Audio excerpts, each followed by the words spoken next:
on that game 3 will be determined by whoever won in the quickest time. So for TSM, it's not only a battle of being decisive and getting ahead of the Yori Flash Wolves, but it's also doing it better so they can opt into blue or red side for the deciding game. Indeed. Well, here we go, guys. Picks and bans for game number 2. Rumble and Sivir banned out so far for the Yori Flash Wolves. Morgana and Maokai banned out for TSM, so not giving Stake that chance to get that Maokai first pick. I like the Sivir ban again because I think Sivir was very, very influential yesterday, and it also plays into TSM's current aggressive pick-heavy style of play. They won both of their matches yesterday by finding targets and getting rid of them as quickly as possible. And Sivir is a great enabler in that concept and style. I personally am a big fan of this last ban in Italy, even though Flash will show a lot of success with it last game, forcing the Rek'Sai ban from them so that you don't get the power pick of Rek'Sai into Lee Sin. Santorin had a lackluster game on Lee Sin, and now I think they opened themselves up for a really nice first pick of, I'm hoping for the Zed, but even then, they can just take the Rengar into the Lee Sin, and he's also shown that he's a really good jungler on Rengar. Yeah, another question, the support picks neither hit nor touched. Janna was banned previously by Team Solomid. It is available if SwordArt wants to get his hands on it.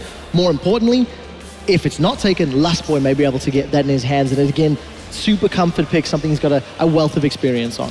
Wow, long time being spent on this first pick for the OE Flash Wolves. Already 20 out of the 40 seconds used here. So really kind of making that decision. And it really is kind of a battle of junglers here. That's going to influence a lot. We've seen it influence a lot, but they're going with potentially that very safe first pick Corki. What do you think? That's odd to me, considering everything that's available, considering the strength of Bjergsen on Zed. I think the beauty of the Corki first pick though is the fact that when you run a Zed, you usually want a magic damage top AD carry, which is the Corki. Corki is crucial in the Zed composition, and the Flash Wolves were able to run the Zed last game because they had the AP carry from the jungle. Now that there is no longer an AP carry, TSM find themselves in a position. Do we first pick the Zed and force ourselves to put top lane into an AP carry when Rumble's out of the pool, or do we let keep in mind Dyrus ran Kennen yesterday as well and had a decent performance. So yes, I agree with you, the headline top lane AP would be Rumble.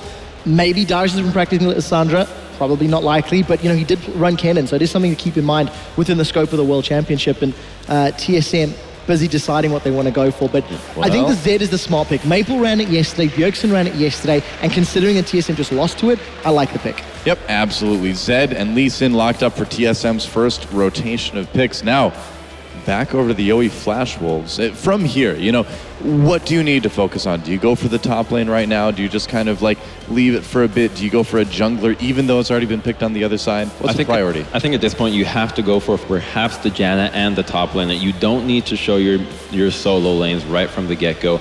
And I think that, as you mentioned, QuickShot, it's almost obvious that he has to go for the Kennen in the top lane, or perhaps a Lissandra. Now, Irelia does really well into that, but also the pick of the LeBlanc is going to be a bit risky into the Zed. That's come almost a full-on skill matchup that favors Zed, so Maple feeling super confident as Bjergsen. That is a brave pick because Bjergsen is probably more known for solo kills than many of the other mid laners, especially in this tournament. But the one thing I do want to highlight, Karsa ran Rengar as well. So in terms of the jungle picks, if they wanted to go for a pick style, I quite like the combination of Rengar plus LeBlanc. There's so much CC and damage and roaming potential, and it also plays into the Flash Wolves play style. So I want to see where Karsa decides to go with that jungle pick. I was wondering when the Lulu is going to come up, and it looks like, correct me if I'm wrong, it's probably going to be Lulu support for Lustboy. He had that really massive game against CJ on it. Works very well with the Lucian. Zed Lee Sin as well. I think it's a great pickup. Could also be top. Yes, it could be top Lulu, but I think a Lissandra or Kennen would be a little bit better. But the downside is that they will have a rough laning phase against Irelia, and the composition from the Flash was already very skirmish-oriented, particularly for pick composition. You know, get really hard lockdown onto the Zed. You hit Zed with a bola from Rengar, and he cannot use his ultimate and will die instantly to the LeBlanc. On the bright side, you do have the Lulu for that really large shield, and if he can survive that and get out of the initial burst from the Flash Wolves, their damage goes down. If Team Solomid have another weak mid game against that Flash Wolves team composition, it will be a quick 2-0. Yeah. Corki, Irelia, LeBlanc, Rengar are all so terrifying once you get those outer rings down and they can roam between lanes and start applying pressure around the Dragon and on TSM's backline. So for TSM, the laning phase is just going to be so incredibly important. They can't make the same mistakes they did previously. They can't give up free waves of farm to stake. They can't give up early towers. And it's going to be very, very scary if the Flash Wolves ever get ahead. Very true, and it looks like this Lissandra may be the pick, and yeah, as the counter goes down, so Lissandra going to be going potentially to the top lane. I'd imagine that's where it's going to end up, but Dyrus, a lot of pressure on him now, I feel, to really perform on this champion. He's very good on tanks. The engaged champions have been a little bit hit or miss, so I feel like the pressure's on for TSM right now. I think more than anything, though, this is going to have to really be a test of the Santorin with Dyrus synergy. Lee Sin, Lissandra, we've seen the GE Tigers run it in their opening match versus Cloud9 and have such an impact on the top lane. Can TSM perform at that level and really punish a struggling top laner? Now, he has shown his prowess in the top lane, but if TSM had refined their plays around the top lane last game, they will be able to succeed this one. Well, both teams have made their picks, and TSM is going to have to pull out all the stops to stay in the competition. We'll be back with Game 2 right now, right after this.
Welcome back to the Intel Extreme Masters World Championship. We're about to move into game number 2 between TSM and the Yowie Flash Wolves. And of course, the Flash Wolves up 1-0.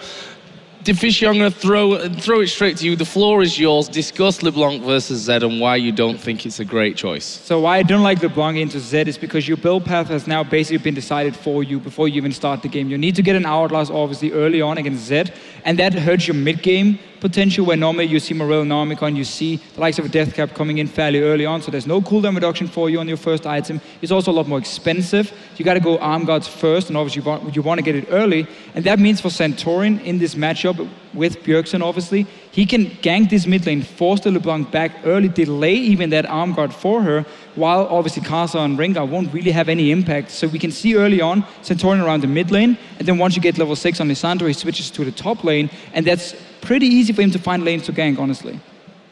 That's basically it. Okay, that's good. That's a good start. Okay, so you heard it, guys. That's why maybe LeBlanc not the best choice here. But what about the rest of the composition here for the Flash Wolves? I mean, they're just trying to play the similar style as to what we saw last game. They have a lot of kill pressure again in the mid and the top lane. It'll be interesting to see how well Dyrus does on this Lissandra. Yeah. I haven't been overly impressed with him on casters, generally speaking, but you know, with the Maokai removed, that there aren't as many options any longer, and should be very interesting. I'm curious to see whether Yowie Flash Wolves will perhaps go for a lane swap here to avoid some of the early game harassment. They could do, yeah, around the jungle matchup, but again, you're putting Stake in that disadvantage. We saw them work around it last time. I mean, they seem to be very good at working around it. Normally, you don't want to do that with an Irelia, though. Well, here we go. We are going to jump into game number 2 between the Yowie Flash Wolves and Team Solomid, where the Flash Wolves just one game away from the grand final, a World Championship match. And I honestly never thought that I would be saying this right now, but the Yowie Flash Wolves really turning up here, especially on day number 2. And now just one win away from that grand final spot. Question is, can TSM dig deep and find that form from yesterday, which honestly looked terrifying yesterday?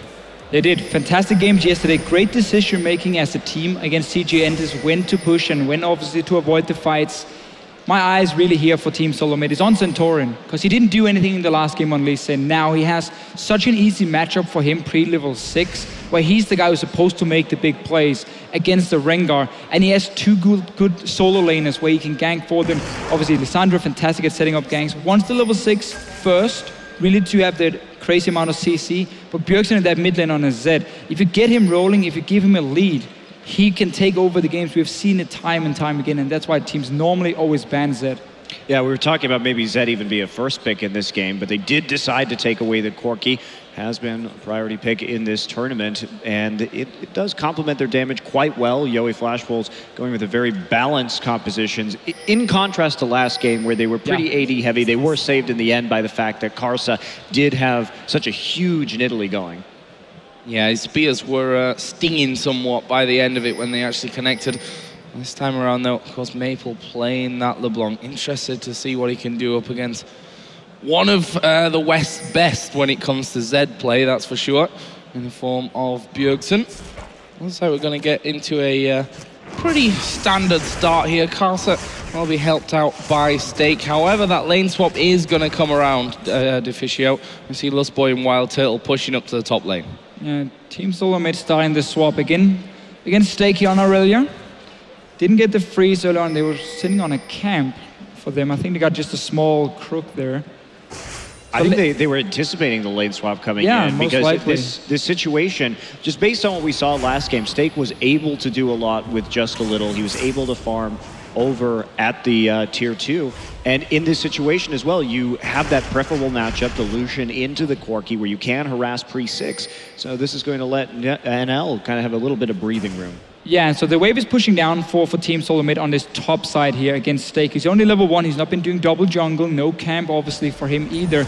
This means Santorin can go towards his lane once the wave hits the tower and dive Stake, or at least force him away, like we saw Team Solomid do in the last game. And the difference here for the Yowie Flash Wolves is that Corki doesn't have the same tower pushing power before he gets the Trinity Force as a Lucian. So what they did in the last game, they sacrificed Stake, but they fast pushed with Never Lose on Lucian there and got a lot of towers, and you got an early BF sword, which makes him very strong compared to a Corki when he needs that Trinity Force fully completed. So they won't have the same early push from the Yowie Flash Wolves, or at least not the same effect. And that's also why they decided to swap SwordArt up in this top lane here to make sure Stake gets the big wave, no dive from Team Solomid, and obviously no fast push in the bottom lane either from the Yowie Flash Wolves. And also just hitting at exactly that perfect timing. You saw the setup, Stake walking out, just getting that ward in the river, making sure he would know if Santorin or Bjergsen left to come out in that situation. Bjergsen on the tough end of some trades right now with Maple. Yeah, and we also see Stake has 9 times the CS that he had 8 minutes in game number 1. So it's definitely going a little bit better for him this time around in terms of the farm game. Dyrus only sat on 6 at this point. Stake going to have a bit more farm funnel towards him, but takes a lot of damage every time he goes out from that one. The presence of SwordArt is going to help him out there a little though. And that is still a problem for Stake here. Yes, he can get the experience and will get some of the farm, but Lulu Lucian is such a fantastic lane and just harassing that top laner. And obviously the Janna won't really add too much pressure in the lane itself. So Team Solomid will still be able to deny Stake quite a lot of farm. And because he's now sharing XP with SwordArt, Dyrus is going to get pretty far ahead of him with this Lissandra, because he's sitting in a one-on-one and he's a ranged champion who can very easily wave clear and hold his own against Never Lose. Here we go. Never Lose just putting down some damage right there. Dyrus checking for him, but that's the other thing, is the Corki is one of the best champions just to have levels on as well. So having that solo experience doesn't go to waste, and Karsa looking for an angle right here. So he can get it. This could be interesting. He's going to try the bait there with the back, and Dyrus, funnily enough, turned around at a perfect time there. I think Karsa thought with that it was actually warded then, which wasn't actually the case for him, but Karsa will get back en route, get some more farm and try and get up to that level 6 point as quickly as possible, where he can make a bigger impact on the game. And it's just fun to see again how Yowie Flash Wolves, they focus so much on the AD carry in these lane swaps here. They give their Corki the level advantage, say you're going to get your Trinity Force, you're going to get level 9, maybe level 11, and then we start grouping up as a team where you are that much stronger than your enemy AD carry, and that again sacrifices Stake just a little bit, but he's doing a good job farming because SwordArt is here to help him. He just won't really be able to keep up in terms of levels compared to Dyrus. Yeah, no early Rengar ganks yet. No real opportunity here in the bottom side. So Karsa just going to try and power farm his way up to level 6 right now. And again, you know, Maple really has done a good job over the course of this series laning against Bjergsen. Yeah. We haven't seen him really fall behind whatsoever. He's matched strength for strength. And I just don't understand why Santorin hasn't done anything on the map beforehand. This mid lane here, yes, he was pushing early on. He's there now, but you know that Rengar won't offer anything in terms of mid lane ganks, and the counter gank from Karsa as well requires Team Solomid to move close to a bush before he can really jump in there and be impactful before level 6. So I feel like Mabel should have been pressured a lot more by Santorin here early on. Instead, he's looking for that top lane. Well, Bjergsen actually going to take a decent chunk of damage here, and rightly said there, Monty. I mean, Maple has definitely held his own in this matchup so far. We see there Karsa and SwordArt actually moving down towards this bottom lane. They look like they're going to try and dive Dyrus. Oh, it's a good ward in there. That will spot them coming, but can they react to this one quick enough? He got level 6 now, though, so it's very risky diving him with his ulti up. Dyrus still staying on the tower. You can see the Flash Wolves. They're moving away. And look at Maple here. He's going Codex as the first item. He's not been pressured in that lane, so it doesn't feel like he needs an early arm guard. And suddenly, this LeBlanc play can work for him. He was obviously very confident about the matchup itself and didn't feel like he had to go for that early arm guard, so we'll still have that mid-game spike. And look at this, just trading the top lane turret for that dragon. Of course, Dyrus has gotten a big edge in farm down on the bottom side of the map, farming very successfully under turret. This is a bit risky. He's caught behind a little bit. Oh, and actually forced to flash there. Very, very dangerous stuff. And surprised that it even came to that, to be honest, that he was pushed that far up, but so is it. As the Flash Wolves pick up their first dragon. Here, finally, we see Santorin come around. It's, funnily enough, not for Maple. It was Stake that was in that mid lane, and he was also forced to use a flash. So last couple of ganks resulted in some summoners going down. So what Dyrus tried to do before was push out this bottom lane and buy time for Turtle and Lustboy to recall from the top side and come down and defend this tower here. It's working for him. So he got the wave pushed out. The second one here, yes, okay, he had to blow the flash, but the only thing he wanted to do was just make sure that tower stayed as healthy as possible. Because you know after the Lucian and Lulu has been fast pushing the top side, they can now swap down here and you have a tower advantage in this lane swap. Thing is, Stake has actually made really good use of that time too, because he was able to cover mid. Now because Lissandra was delayed down there in the bottom lane and the late swap coming in due to the tower kill, it's going to get shoved right back into the tower so Stake can reverse the wave. Yeah, still at least for Dyrus, he will get more farm. He's already level 7 to 6 of Stake. So he's not in a too bad of a spot. He also wanted to save that teleport. We know how strong a Lissandra TP is down towards the bottom lane in case there any ganks happen. Because obviously now you're waiting for... Well, waiting to see what Bjergsen will do in this trade. He's going in. Oh, he's took a tower hit there as Maple. Don't think the Deathmark's got quite enough damage for the Shuriken from the side. Really well played that by Bjergsen. Maybe a misplay from Maple's side as well. Maple got greedy. He thought he had the better end of the trade right there. He wanted that summoner spell advantage to come back and finish off Bjergsen on the next go around. Could have easily flashed out of that. And he'd already used his chains twice, which is only rank 1 at this point here, so didn't really have too much damage on Bjergsen itself. Was just trying again, as you said, better that summoner. Because he knew. Backfired for him. Especially since Karsa was about to hit 6. If he got that flash out, that was Bjergsen dead. And it may still be, actually, because he will come back into lane, and they will still have that summoner spell advantage. Constantine just needs to be careful. You got to respect that Lissandra TP coming down. If you see a Rengar coming in, you often have enough time to set up a counter gank with your TP. Still haven't seen much from Santorin on this Lee Sin. Just been a farm fest for the two junglers, honestly. It's been Wildturtle and Lustboy on their own pushing in the top wave. And obviously the first dragon gone over to Flash Wolves as well. Well, if we look at the gold at this point, TSM certainly holding strong on that front as Wildturtle will blast NL. It's a good amount of damage and actually forced the Valkyrie out of him. Forced him to drop back a little bit in that lane. Maple, in the meantime, started to wander over towards the top side of the map, but I think he's thought better of that one as well. And now we're going to see what Karsa can do. Level 6 now. What's his priority going to be? He's just stacking up his charges here. So we throw the E at the Raptor camp. Gets to spot a ward, however, and therefore knows that gang is not exactly going to work for him right now. But Bjergsen with that first blood. Cutlass and Brutalizer already. His damage is insane. That Cutlass early, the 100 magic damage, it's more than people expect when it comes to like the all-in potential with a death mark. Well, it's 100. That's very true, Jim. Well, I guess that was basically it. There's all-in potential from Bjergsen. 100 magic damage. Let's see if Karsa gets lured into that one. He's on the top side of his jungle. Actually, NL taking a lot of damage, and Santorin says, right, I'm on the map now, guys, and he manages to get the first kill for him. Second one should drop here for Wildturtle, spreading them between the players, and, well, really nicely done. Too far up lane there, though, Flash Wolves, with such little health. And well, let's see what happens here, though, with Dyrus. Well, first of all, he's going to go low. Stake actually TPing in, but cancel. Yeah, probably should have cancelled it there. And down the bottom lane here, I think Neverloose was trying to flash the Sonic wave from Santorin coming in. But as soon as that one connected, I mean, you don't flash. You know you're going to die no matter what. Just save it for next time. And TSM, too, with the wards right around the back of the Dragon Pit right there. A little bit under warding, and here we go. Karsa comes in.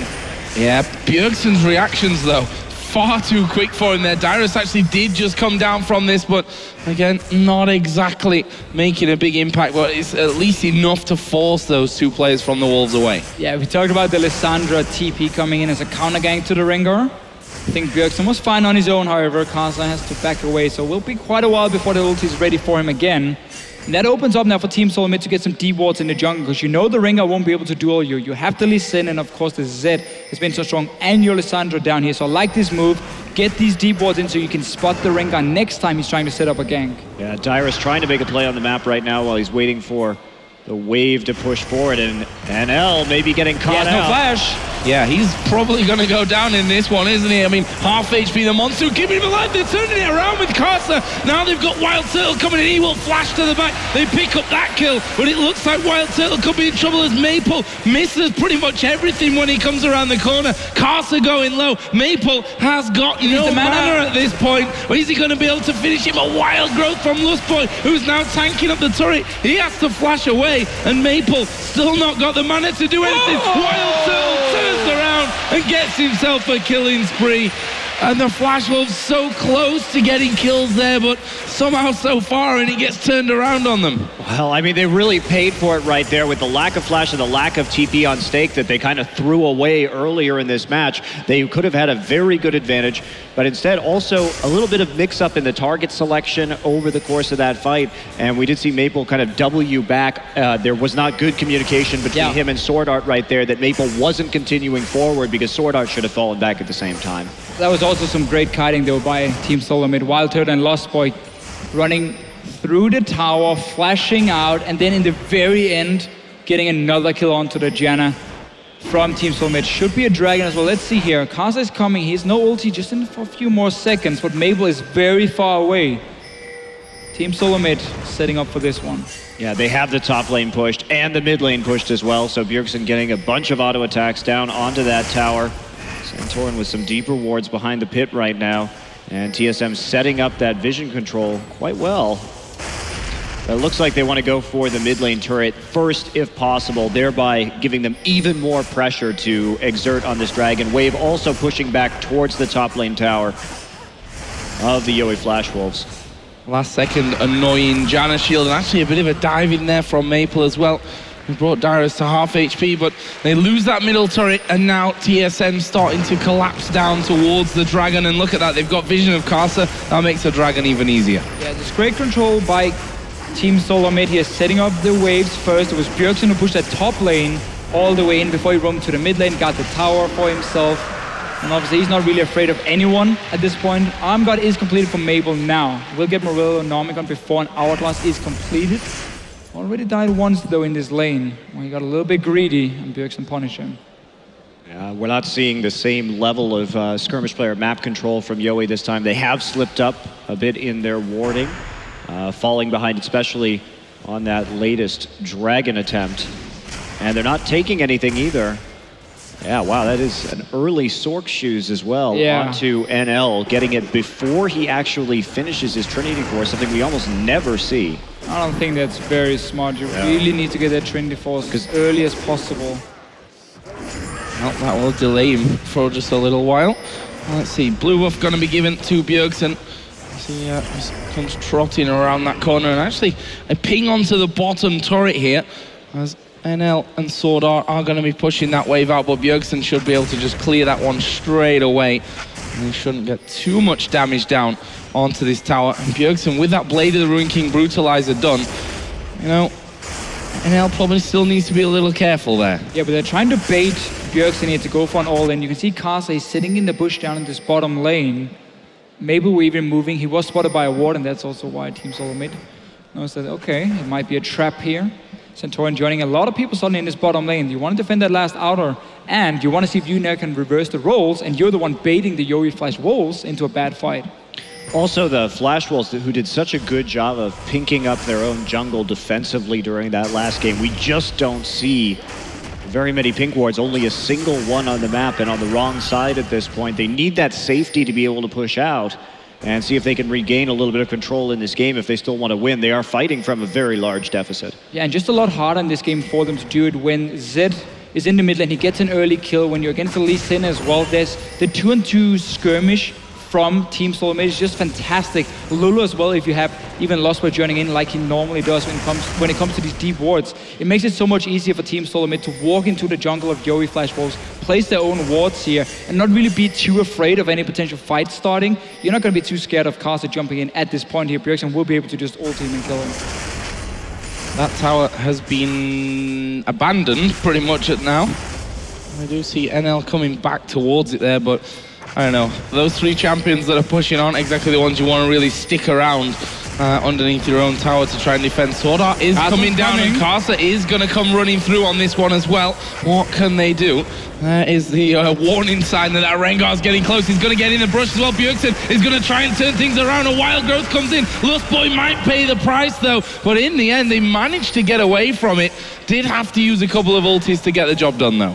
You can see TSM disengaging immediately because it was a 5v4 there in the bot lane. Quick TPs from both of the top laners. Can they turn this one back around? And they should be able to. SwordArt is already ridiculously low. That tower is still there, but they're not going to care too much for that. They go in underneath it, get themselves 2 kills. And the Flash Wolves looking disjointed, I think, to say the least. Well, NL right there chose to sit around for an auto attack and a rocket, which in turn made sure that he got hit by the Ring of Frost from Lissandra. So he could have actually pulled back and maybe even defended the turret and sacrificed SwordArt instead, but then they both die and the turret goes down. Flash Wolves just not looking quite as crisp this game, but TSM coming back strong. And just good play around the Rengar as well, because when Rengar comes in with the ulti, that's where you disengage, you make him blow that ulti first, and then they knew, okay, he's not going to offer anything in the fight, because the Rengar with no ulti, unless there's a bush he can keep jumping in and out of, will not do anything. And that's also why they could re-engage on. So just a nice setup. Zeal now for Never Lose, so he's close to the Trinity Force. That is so close. But he's not there yet. So close. That's something you almost never see. I think you can wait for those couple of goals to tick over, right? Bjergsen actually getting stunned up here. There are 3 men on that top side of the map. That's a nice move to bring him out with the death mark further from that turret, and Maple will actually be able to get that kill. But I'm not sure that they can get the turret. Santorin coming up to that top side. Lustboy was already there as well. And that means that the Flash Wolves, for now at least, aren't going to get it, but Santorin going to get caught out there somewhat. Does manage to flash away from those chains, but that's almost certainly the tower now. And there is Karsa coming in. That's a great Wild Growth from Lustboy just to get the knock up and probably save Santorin. There will be a tower at least up here in the top lane for Yori Flash Wolves. Dyrus should be able to defend the mid lane fairly easily. But we just saw here how the 2 lanes in the bottom and the mid lane were in a fairly stand-up point, just in the middle, no real pushes going on. And therefore they could go 4-man top, kill Bjergsen, who was standing, I wouldn't even say too far out. I mean, he was very close to the tower. He got surprised by 4 guys jumping him. So good little play here by the Flash Wolves, showing they're still in the game. What I liked too was Karsa's decision-making on Rengar, because you could see him toss the bola out at the shadow, just making sure that if Bjergsen stayed in the fight, he was going to die, and if he swapped back to his shadow, he would be immediately crowd controlled. So Interesting stuff right there. And now we see Yowie. We'll see what happens with this next dragon. 30 seconds. Yeah, the God Trinity Force finally completed for Neverlose, but he's 0-3. Last game, he was the guy all the kills went to. He was the guy pushing the towers down. Big difference here for the Yowie Flash Wolves. Maple still doing an okay job here on this LeBlanc in the mid lane. Picked up a kill for himself. Still no Hourglass, so he is a potential target in a fight. And obviously, Lissandra and Lulu are two champions who does really well against LeBlanc in team fights. Because if she jumps in, you either W from Lissandra to freeze her, or you just wimps her with this Lulu here, and she won't really be able to jump around anymore. Well, let's find out. That dragon is now live. A lot of ward clearing and replacing going down. And that Death Brush, I think you've pretty much exchanged 2 or 3 wards apiece on that front. TSM have 2 men on that dragon side.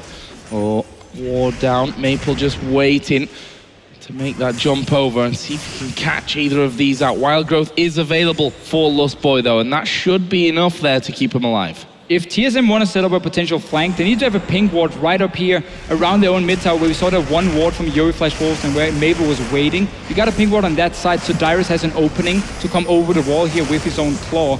It's a good setup by the Yowie Flash Wolves because they're just waiting for someone to come in. There's the pink ward from Team Solomid. Let's see if he can pop a target. It was close. Very close right there, but they did punch him out of this fight, and now there's no TP. So at the very least, they accomplished their goal of dragging this out. Do see pings up the top side. There is a slow wave developing from TSM, and honestly, you know, it may be better for Yowie to have Stake go up in the top side. He has TP right now. See if he can put some pressure onto the top lane turret and start split pushing instead of just having him be in the dragon fight right now. Yeah, it's not going to offer a whole lot down here. I think the main concern for them, though, is the potential hard engage of a LeBlanc, and they don't want Stake having to TP in first and then come in a bit too late to the fight, like we have seen before from Stake as well in terms of, if you look at the last game or some of the games we saw yesterday where TP sometimes comes down a little bit too late. I think that's why they're keeping him at least nearby. Now he's going to push this bottom lane. Dyrus is there, however, to stop it. Yeah, still a huge wave developing in the top side, so TSM is going to force them off. And had Yowie, I think, been more decisive about using that top lane when it was so close to the tower with the TP advantage, they definitely could have made a bigger play here. TSM, their patience is paying off. And I think they mistimed the teleport from Dyrus because when he went back to base, there was an opening for Yowie Flash Wolves to rush down to that dragon here and force a 5 versus 4. But they probably expected Dyrus still to have teleport ready, even though it was on cooldown beforehand. And that's why they didn't go for it. It was a nice little setup, baiting out that pink to see, okay, you're going to clear this ward, we're going to try and chunk you with all LeBlanc. That's how you want to play around pink wards in the mid game with these assassins. Well, Maple got 2 recalls there. He got Dyrus's and he got Bjergsen, and they still didn't do anything. Now they're going to try and ult in. Are they going to make a play right here? They'd have to TP, but there's nothing really to make a play on. They've gone late, and I'm not sure about this one. Dyrus goes low, but it's Karsa that will surely drop first. There is Bjergsen diving into the back line as well. Meanwhile, Wildturtle joins the party. Stake jumps onto him, but honestly, this is a messy one. Everyone going very, very low. Lustboy flashed over the side. Maple and Stake trying to chase him down, but the slow is going to be incredibly strong. There is Dyrus on top of Stake. It's Bjergsen that's fed the kill, and now Maple is trying to run away. They still need to be wary of the amount of burst that he can do. His ultimate is available for him as well for that little extra. Well, they're going to come around the side. There's the claw coming out. Dyrus can't quite lock him up though, and Maple dancing around. He goes for Santorin, but once the slow comes in, that's the end of it. Bjergsen on a killing spree. And look at Wildturtle. He's going to get a tower in the mid lane as well. So instead of the Yowie Flash Wolves here going for that dragon when they were chunking TSM back to base, they allowed Team Solomid to start the dragon, place a pink ward as well, and just see 5 guys running from the mid lane down towards them to get the engage. You saw how Karsa was just locked up instantly as the fight started, and that opened up for Team Solomid to simply clean it up. Yeah, that I really feel that was given to TSM on a silver platter because the Yowie Flash Wolves had so many options. They were in control mostly of that situation thanks to Maple's poking, but they didn't take advantage of it, and then that huge wave developed in the top side. And then on top of that, Yowie made a very bad decision, I think, to try and fight the dragon in the end right there. There's not really much you're going to get out of that at this stage in the game in a 5v5 with the amount of crowd control and the fact that TSM is like 5,000 gold ahead, or was, now is much more. And when you are playing Rengar, or you're the team with the Rengar here, you can never fight around an objective that's already been set up so nicely by Team Solomid, because the pink wards will spot you unless you get a perfect flank. but you won't get that because you just showed yourself in the mid lane before and when you were pushing in as your team. So it's just a little bit too easy for Team Solomid to spot Karsa. No, okay, now he's jumping in, run back first, then we crowd control him and kill him. It's like NL going to get the blue buff. With Maple on the opposite side of the map, don't want that getting taken away. And Karsa just had to use the Rengar ultimate to escape a sticky situation up in the top side. Oh, he's still trying to group up right here and make a play onto the mid lane turret, but a wave clear coming in. Maple splitting in the bottom side, and finally they will get their first turret of the game. Yeah, 25.5 minutes in. That has certainly taken them a while, but in the meantime, we see Bjergsen. Santorin will join him here on that top inner turret, already down to half, and this is going to be gone before the Flash Wolves can get anywhere near it. Yeah, just honestly, I think they just wanted to trade tower for tower to get some global gold, but Team Solomid were fast to react as well in time. But if you look at the warding from the Yowie Flash Wolves, everything is set up around that Baron. So it looks like they're the ones in the lead, and they're going to bait a Baron because they've got the wards around the pit itself, so they can look for these picks from Maple. But they're not going to get anywhere near this Baron, you know, for a long, long time. I mean, this is going to belong to Team Solomid. They're the ones almost 10,000 gold ahead here. And the ping ward is not going to do a whole lot, but trading tower for tower beforehand, Santorin and Bjergsen, they're just waiting for the poor Stake to show himself. Are you showing himself Midlands? I guess they weren't waiting for anything. They're waiting for nothing there, I'm afraid. And, well, they're going to go back to waiting, or at least pushing that lane out. That's a pretty scary duo. They definitely fed Zed at this stage. Plus Lee Sin as they try to lock down Lustboy, but he will just walk away from that one. Karsa popped his ult. Yeah, I think they were trying to really follow up on that. There's a scrying orb actually used, but Santorin and Bjergsen are already miles away, and now they're pinging towards that middle turret. Cullen will probably come out here from Wildturtle to keep that alive. Yep, there it is. And the Yowie Flash Wolves have been completely shut down in terms of farming. I mean, they've been stuck on the same items for quite a while now because Team Solomid are controlling the side lanes either by slow pushing minions or just by using your Lissandra and Zed, who are so strong at this point, to go out and push it down. And that means for Yowie Flash Wolves, they'll always lose some farm, and Team Solomid is always the proactive team, except for this LeBlanc here, who's the one jumping around these pink wards all the time, trying to bait some summoners. Yeah, but that's the best you can do. I mean, ideally here, you want to actually take somebody down. Maple actually gets Lissandra ulted. But afraid of the follow-up right there. See how much there was no follow-up. He used his ultimate 5 seconds before on Lustboy, but better safe than sorry, I suppose we can say, for Dyrus. However, they are still pushing this middle outer turret. Would be the second of the game for the Flash Wolves, but it's not exactly easy when you've got Lulu and Lucian there to get rid of those. That means that goal not quite 10,000 anymore thanks to that first turret from the Yowie Flash Wolves, but it's close enough.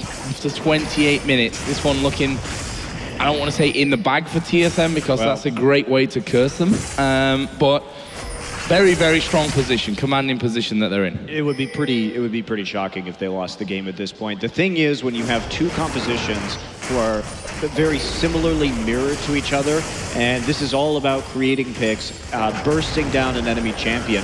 When there's this large of a gold lead, there's not really a great way for the Yowie Flash Wolves to strategically outplay their opponent because they have the same strengths.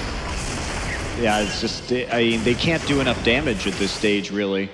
So they're in a situation where they will more than likely lose every skirmish. If they try and get a pick, they won't have the damage to kill somebody. So it makes it, I would say, very, very hard to come back. And you're simply unable to chase for any kills because you know that the Lissandra can TP in, you know the Zed was just split pushing a lane, can easily walk up towards you. So if you ever over chase, like had they gone for the Santorin kill here, they would have been collapsed on from two different sides by Bjergsen and Dyrus, which would have cost them basically the game itself because they would have died in that team fight very easily. So good choice by not chasing. I like how Maple still plays around the LeBlanc here. He keeps looking for picks whenever he's baiting TSM to like clear a ward or whatever. But he's not been able to get it. He doesn't have the damage for it. And I mean, again, one of the reasons is you have to go Hourglass in this case. You don't have like an early Void Staff maybe, which is a cheaper build that gives you a much earlier power spike, which will give you that extra damage as well to potentially get a few kills when he jumps in. There's furious ping in there from the Flash Wolves onto the general area where TSM were. They please don't go face checking around there. They were somewhere there. Smart play by the Flash Wolves to just completely stay away from that. However, Karsa here looking for the recall will actually be pushed out of that one, and well, they've caught out LeBlanc in the mid lane. Not sure how they managed to lock that one down, but Dyrus moving in with his ultimate, locking him down long enough to finish that one off, and that now means another dragon for TSM, freebie basically. I will say there was a bit of a risk to Bjergsen face-checking that bush with Whimsy, that had there been a more substantial number of Flash Wolves in that bush, that could have actually gone horribly wrong for them. So, a bit risky, but they pull off the gank all the same, and now they're on the offensive, third dragon of the game. And this should be, a methodical TSM closure. It's not going to be the fastest closure, though, because we don't have great siege compositions coming in to this one. So it may take quite some time. Both teams really do want to play around vision. That's the ideal scenario, is to get the drop onto somebody via vision games, or play around a dragon or a baron, as opposed to actually concluding this game via siege. So more than likely how it's going to end is TSM will eventually contest enough objectives, find the picks they need, and then slowly take towers in 5v4 or 5v3 scenarios. Lulu given over to Maple. Top lane was just pushed out there by Dyrus. But Maple will just try and get it pushing back in the other direction. We do finally have that Zhonya's done for Maple now, so he's probably going to be feeling a little more confident in terms of diving into those backlines, trying to catch someone out. QSS also picked up. Does that mean that Bjergsen's kind of running on a time limit here?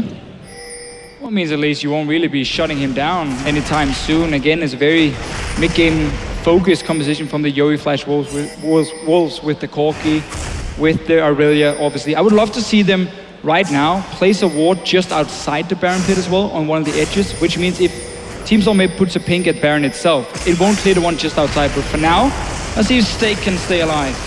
The answer, my friends, is no. There is the pop. Karsa also taking damage, but they're going for Bjergsen again. A lovely last-second wild growth will keep him alive, and he's managed to walk away on the top side. Dyrus also going in there with the Zhonya's. NL will dive into the backside of them, though. Well, look at the culling to give the double kill to Wildturtle, and that means a possible Baron here with almost the ace. Only SwordArt left alive, but to steal a Baron with that Janna is going to have to be very, very precise, and probably lucky as well at the same time. Just trying to kill off Lustboy, but Wildturtle will turn around, gets himself the ace, and the Baron will go to TSM. That's how you do it. Basically. Let's close out the game with the pick comp, and then move on and use that Baron buff to finally have some sort of sieging pressure right there. Yeah, let's take a look at this one again. Stake stunning Bjergsen, but does get the death mark on him. Even the Janna Monsoon isn't enough to heal him through that death mark. Karsa moves forward. Maple immediately exhausted. And Dyrus doing a good job holding his ult until he finds it on L. There's the QSS to get him out. But in the end, the cleanup is there in favor of TSM. Culling takes two. Love the flash. Pretty sick stuff from Turtle there. I like the whole setup from Team Solomid as well, because you could see how the Flash Wolves expected a Baron bait to come in, so that's why they were staying around. They were warding all around the Baron itself with all 5 members, and that's where Team Solomid just got the right fight for them. Wildturtle now in this Lucian has been one of the strong picks in this semi-final, honestly. Never lose last game, and now Wildturtle this one here to really start cleaning up fights. And we see as long as you get past that mid-game spike of the Corki, that's where you get quite a damage advantage on the Lucian in these later team fights. I mean, it helps when you 6-0 too as well. That's a bonus, Joe. Got 4 items, which obviously might be playing in his favor somewhat, but we're almost at a 15,000 gold lead at this point, and TSM, as you said, maybe not going to be the fastest closeout ever, but they shouldn't have too many problems in doing so. Yeah, and that's the point that you really want to hammer home right here, is that a lot of people would, if you're not really thinking about the team compositions, you might hammer on TSM a little bit for being slow to close out this game. But this is realistically the fastest they can safely close it out. They needed a fight like that in order to take it home, or you just count on the fact that the Dragon is going to be stacking slowly over the course of the game. But that's the safe way to do it. Flash was setting up a small trap here, hoping for TSM to move through the jungle. They're just running forward on here. There's no TP for Dyrus, so he has to join the team itself. Still making it tough for Team Solomid to push it in. We'll be able to get these pink wards here, but you really still gotta respect the burst damage from Yowie Flash Wolf's composition here. If one guy gets caught out overextending, he's gonna die, and that sadly delays the game even longer then and makes it even harder for Team Solomid then to close out. So you gotta stay together now until there's a teleport ready for Dyrus. Janna shields being somewhat annoying for TSM here as well, making those turrets take a few more hits, but basically brute force to move through at this stage. There's another culling going to come out from Wildturtle, and well, doing good chunks of damage on its way through as well. A couple of them fall into just less than half HP. And that will mean that TSM now can just push around onto that mid wave, which is starting to work in their favor as well, and work on the first inhib turret possibly of this game. Just put a Dyrus top lane now to push his wave out and just start slow pushing, because you're going back to base anyway, so it's the perfect time just to kill the caster minions, leave the melee minions alive, because they take quite a while to kill, doesn't do the same amount of damage, and that builds up your wave really, really easily. And then you just can go 5 mid lane again, wait for that wave to stack up, and then you send Dyrus to that top lane. We can see the Flash Wolves were expecting this, and that's why they're sending 3 guys up, looking for Dyrus. And they're gonna find him. Yep, Dyrus gonna hold himself here. Maple, actually his clone getting low, but he was fine, he jumped away, and that's a nice little catch for the Flash Wolves. They predicted everything right there. There was no ward to spot him. They just knew, okay, he's moving from the top lane down, okay, he must be around here, jump over this Baron pit, and they got a very nice kill. So they looked at that wave top lane and said, we know you're gonna slow push it, we're gonna go kill you for it. And that does buy some time, and they can also push their wave back now from them. Yeah, but that also comes with the price of yet another dragon for TSM, so now... Could you have gotten it though? It's a risky one. Yeah.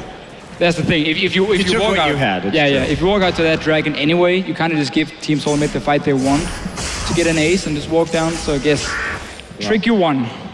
Well, they bought themselves 5 minutes. Deficio. Yeah, I was going to say, I think a risky play dragon might be in everyone's benefit at this stage, depending on how that one goes. But TSM up to 4 dragons, so the one of the Yowie Flash Wolves, which was the very first one of the game, funnily enough. What's interesting is the pick composition and what we saw a lot during Season 3, back when the Oracles was still around. It made it a lot easier to close these kind of games because the Vision Wars were it was a much simpler time, wasn't it? It was. Yeah. It was lovely being a support back then, unless you played against these assassins who just one-shot you every time you try to clear a ward. Oh. With your Oracle. Anyway, Karsa, he wants a piece of turtle. Won't get it. No, not going to get anything. Throws the baller out there. I seem to remember you buying Oracles and dying straight away after, and buying another Oracles and then... Again, that's called baiting and setting it up for your mid laner. But then they made him persistent just for you, so that's all great, good as well. But die even more. I didn't even have to care about it. Oh, there's Maple diving in, but Bjergsen just sidestepping the chains, and well, the Flash Wolves trying their best to hold on to something here. But look at the damage on Twinell. They finally bring Bjergsen and Santorin close enough where they can deal some damage back, but TSM getting the better of that one. They force Corki to get back to base to heal. That turret down at half HP. Wildturtle actually pretty deep in there, but he just simply dashes away. And he's able to get out with without taking any damage at all. Just too many shields. BT shield, Lulu shield right now. There's just isn't that same amount of damage, so it's a rough situation. But even so, we're still waiting 1 minute till that Baron comes up again, and maybe TSM can make a harder push on these turrets, and they're going in, and there goes Dyrus, actually. Might have wanted to use his Zhonya's there. Oh, yeah. Probably would have been a good call. So this game is just getting delayed, and as much as we've talked about TSM's lead, this game goes to 50 minutes, and that's when Yowie, if they can do something like that and clean up a team fight, they can instantly win this game. So the fact that this has been delayed, the closure of this game has been delayed, and Baron is up in 27 seconds, at least Dyrus has TP, so that he can make it there in time and they can force a fight, but and he saved his Zhonya's in case that happens. He's thinking ahead, always. Exactly. His ulti will be back up there, so 2 chances to not die. We'll see about that one. Actually, the Flash Wolves have put a decent amount of wards on that top side, so you are going to have vision of the Baron. Santorin just saw one being put down. Let's see what they do. One inside the pit, one outside the pit. Good stuff. Good stuff. Now you need 2 pink wards or a sweeper to clear them, and sometimes teams forget it and just put that pink ward in the Baron pit. I think that's enough, and they found it. And sometimes teams have 3 sweeping lenses. Yeah, they did like 3 oracles. That's another thing. I'm just saying, you never know. You never know. It's your best bet spotting that Baron and find an opening at least. Yeah, TSM showing the value of triple oracles though. The other thing to note here, 39-32 was the time of that last game, which means that even if they do lose here, the Yoi Flash Wolves, they get side choice next game. Because that's how the third map choice is decided on time, I'm being told. I didn't actually know that was the truth, but that's good to know. We'll see. It means that Flash Wolves can say blue side or red side. We'll see. Red side is where they won that first game. We'll see, though. This one might not be over just yet. Yeah, I think that maybe they'll try their hand at blue side again and not first pick Corki this next game. I reckon that might be a decent pick. It would have been the obvious one, at least. And also, I don't think they mind giving Lissandra and so on to Dyrus again. If you can force the Maokai ban, we have seen with both top laners, Maokai has been really the big deal. So yeah, I would assume the Flash Wolves to take blue side. Let's see what Bjergsen can do here. We'll find Mabel. They're baiting around this Baron from Team Solomid. They know there's no wards inside. They got the pink outside as well. You got the speed up. It's a perfect setup. As long as you make the right call as a team, do you disengage or do you finish the Baron? This is where something sometimes goes wrong. They just finish it because Yoi Flash Wolves didn't move in time. Stake just teleported from the bottom lane. Also just a huge amount of damage on TSM as well. So very rapid Baron. Their ping's going down in the mid lane. Of course, that mid lane turret. Flash Wolves in this entire match have only taken a single tower. You know, honestly, it's actually kind of amazing they've managed to stick in this game as long as they have. I mean, Mabel has been getting a few picks here and there. They caught up with Dyrus. They're going in as well. Wow, Karsa right into the middle. Lustboy forced to use the wild growth on himself. Is that a chance here for the Flash Wolves? Bjergsen going to take out Karsa. And that means now 5 versus 4. Lustboy a little bit low, though. And if my sensors tell me correctly, I think we might be seeing recalls here. They are sat on decent amounts of gold, so makes sense. And a 5th dragon would be coming their way in 20 seconds. No reason to risk anything when you lost the first game here. So now for Team Solomid, they should play it safe. Let's see Dyrus. Forced a flash, she might be caught out anyway. Yeah, slow there from SwordArt.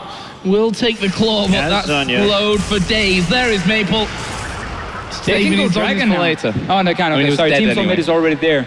Yoi Flash Wolves, if they can come down and stop this dragon, they got 4 members there, full HP still. There's no damage on that dragon yet. Neither Turtle gotta rush it. Gotta rush down. They can actually just, they will be able to potentially intercept this.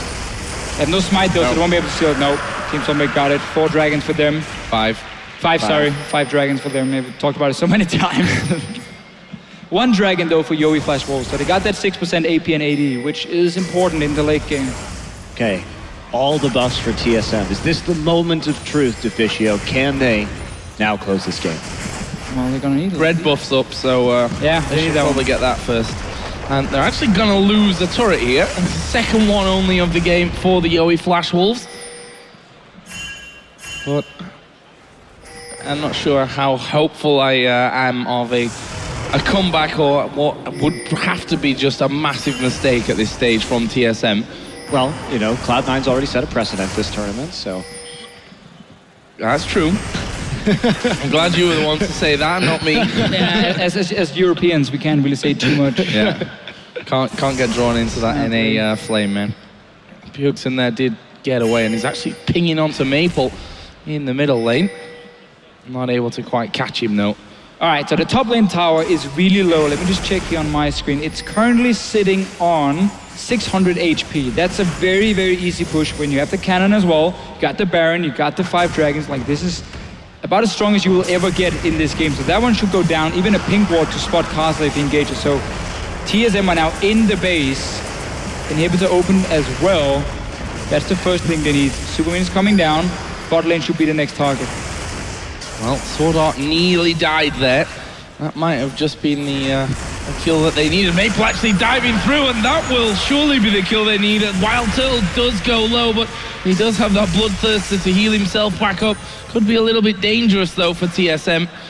Something tells me that risks aren't what they're going to be taking to finish out this game. Actually, Turtle did back away, get himself a red buff, and we'll use that to heal all the way back up to full as well. Yeah, Lustboy with a fast Whimsy right there in order to secure that kill, and now they're just going to push on forward through the tower. Well, it's going to be in towards NL, who is going to get popped there by that death mark. Of course he is. We're 45 minutes into this one. Bjergsen at full build. But Dyrus and Bjergsen both a little bit low. What are we going to do with this one? Wildturtle will latch on to Karsa first of all. But these Nexus turrets finally will get focused down. The first one will fall here just a second. Wildturtle actually having the wild growth put onto him by Lustboy. But I think this one is over here. There's the dive in towards SwordArt from Bjergsen. The rest of TSM saying, no guys, don't go for the kills. Let's finish off this game. Nexus falls. We're going to game number 3 as TSM pick up the second one. Solid performance, and TSM changing up their tactic and going for that same skirmish style as the Yowie Flash Wolves and beating them at their own game early. I still think it's a pretty dangerous play style because both of these teams have shown that they can pretty well dominate when they get ahead. I think for next game, though, Zed will not be given to Bjergsen. First pick from Flash Wolves should be the one, unless again we see an advance towards it. Because that was really one of the big deals here in this game. Bjergsen on the Zed, dominating, first blood, everything. 10-4 by the end. Certainly a consideration for the Wolves in Game 3. We'll be getting to that soon, but first, we're going to head over to the expert desk to break down that TSM